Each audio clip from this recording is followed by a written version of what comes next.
अस्सलाम वालेकुम and welcome to Usman Ali fitness. वज़न कम करने का सबसे अच्छा तरीका क्या है? भूखा रहना शुरू कर दें, ख़ास किस्म के कैलोरीज़ को काउंट करके उसके मुताबिक डाइट लेना शुरू कर दें, बहुत कम कैलोरीज़ लेना शुरू कर दें, या किसी ऐसी खुराक का इस्तेमाल करें जिसमें कैलोरीज़ कम है, जैसे आपकी वेजिटेबल्स हैं, कुछ सर्टेन फ्रूट्स हैं जिनमें कैलोरीज़ बहुत ज़्यादा कम होती हैं, या कुछ ख़ास किस्म की डाइट्स पे चले जाएं, जैसे आपकी कीटो डाइट है, इंटरमिटेंट फास्टिंग है, high protein low carb diet है, फैट डाइट है और बहुत सी इस तरह की है। और अगर इसका यही तरीका है तो कब तक? 2 हफ्ते, 4 हफ्ते, और अगर आपकी विल पावर बहुत ही ज़्यादा स्ट्रॉन्ग है तो 12 हफ्ते। लेकिन आप में से कितने लोग होंगे जो इसी तरीके को 2 साल के लिए, 5 साल के लिए या बाकी सारी ज़िंदगी के लिए अडॉप्ट करें? कोई नहीं होगा। और आप में से कितने लोग होंगे जो ओवरवेट हैं और वो ये चाहते हैं कि 2 माह में या 3 माह में हम अपना वज़न कम कर लें और नेक्स्ट ईयर हम फिर दोबारा से मोटे हो जाएं? ऐसा भी कोई नहीं होगा।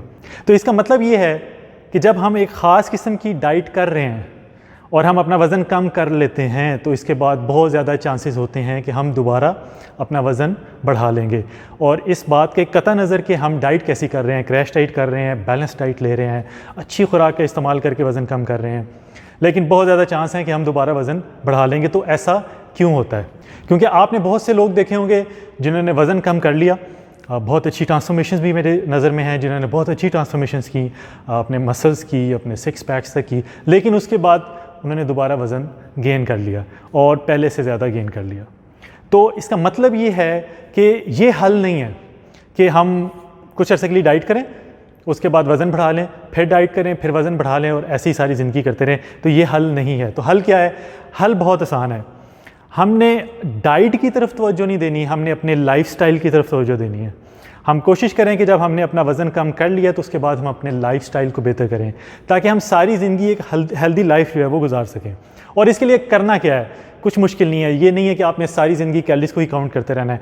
आपने वज़न कम करने के लिए ठीक है कैलोरीज़ को काउंट किया, बैलेंस्ड मैक्रोज लिए, वज़न कम कर लिया, लेकिन उसके बाद आप सारी ज़िंदगी कैलोरीज़ तो काउंट नहीं करेंगे। तो आपने सिर्फ 2-3 बातों के ऊपर तवज्जो देनी है। तो आप ना सिर्फ ये कि अच्छे तरीके से वज़न भी कम कर लेंगे, बल्कि उसको हमेशा के लिए दोबारा वज़न गेन करने से भी बच जाएंगे। तो जिन चीज़ों की तरफ हमें तवज्जो देनी है वो है हमारा मेटाबॉलिज्म, हमारी हंगर जो हमारी भूख है, और सैटिस्फैक्शन जो हमें ये फीलिंग आती है कि अब हमने मज़ीद नहीं खाना और अब हमें भूख नहीं है। और इन तीनों चीज़ों को हमारी बॉडी में कुछ हार्मोन्स है जो कंट्रोल करते हैं, ताकि ये अपना सारा जो काम है, जो प्रोसीजर है, वो सही तरीके से कर सकें।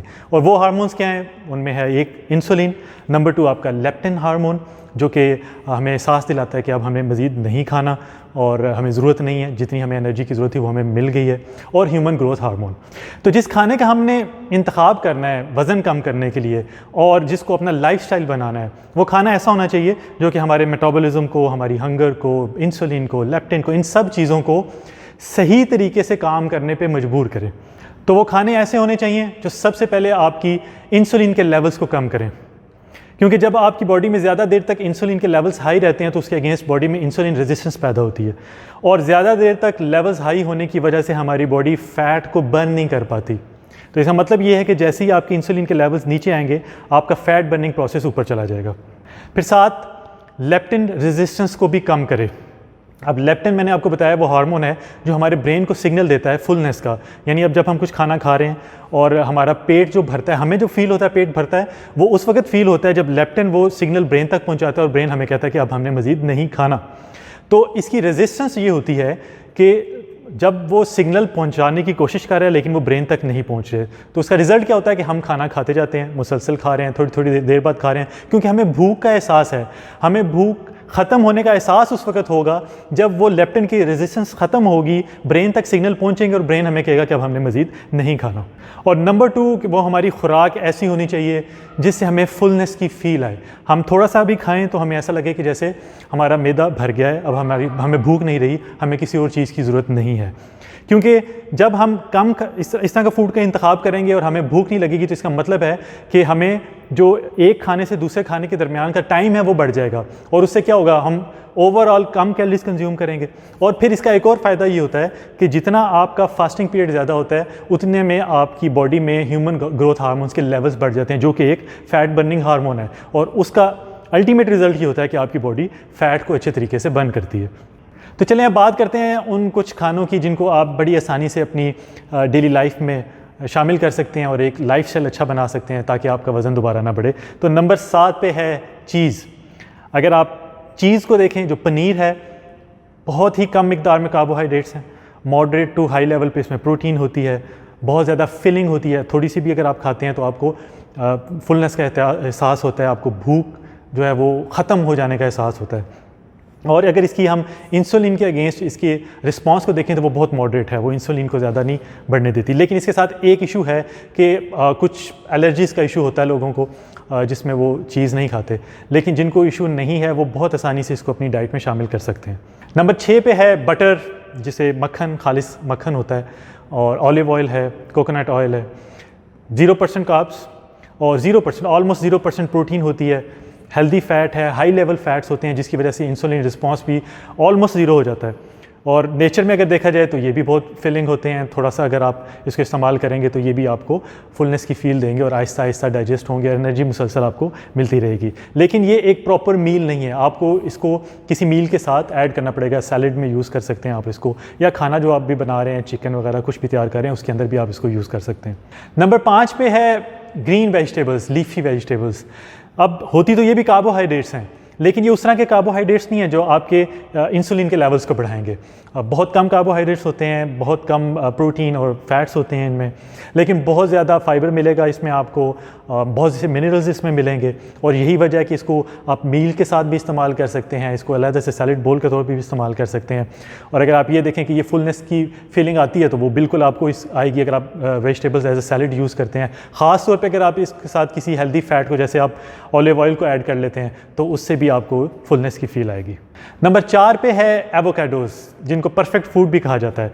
गो कि ये हर शहर में अवेलेबल नहीं होते, लेकिन जहाँ जहाँ अवेलेबल हैं वहाँ के लोग इसको अपनी डाइट में इस्तेमाल कर सकते हैं। बहुत कम मिकदार में कार्बोहाइड्रेट्स होते हैं, बहुत कम मिकदार में प्रोटीन होती है, मॉडरेट लेवल में इसमें फ़ैट्स होते हैं, लेकिन फाइबर बहुत हाई होता है, बहुत से मिनरल्स इसमें आपको मिलते हैं, इंसुलिन का रिस्पॉन्स बहुत कम होता है। और अगर आप इसको थोड़ी मिकदार में भी खाएंगे तो इससे भी आपका पेट जल्दी भर जाएगा, वो आपको फीलिंग आएगी कि अब आप फुल हैं और आपको मज़ीद भूख नहीं है।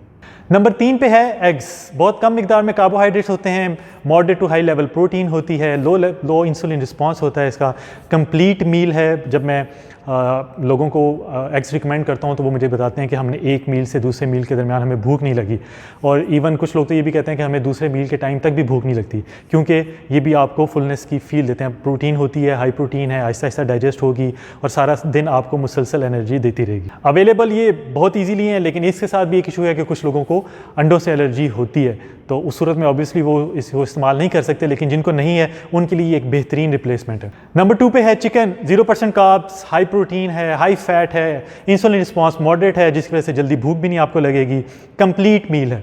अगर आप सिर्फ चिकन ले रहे हैं तो इसके साथ आपको कुछ और लेने की ज़रूरत नहीं पड़ेगी, वो एक कंप्लीट मील का काम करता है और ईजीली अवेलेबल है। बेहतरीन सोर्स ऑफ प्रोटीन है जो कि हमें बहुत ईजीली अवेलेबल है।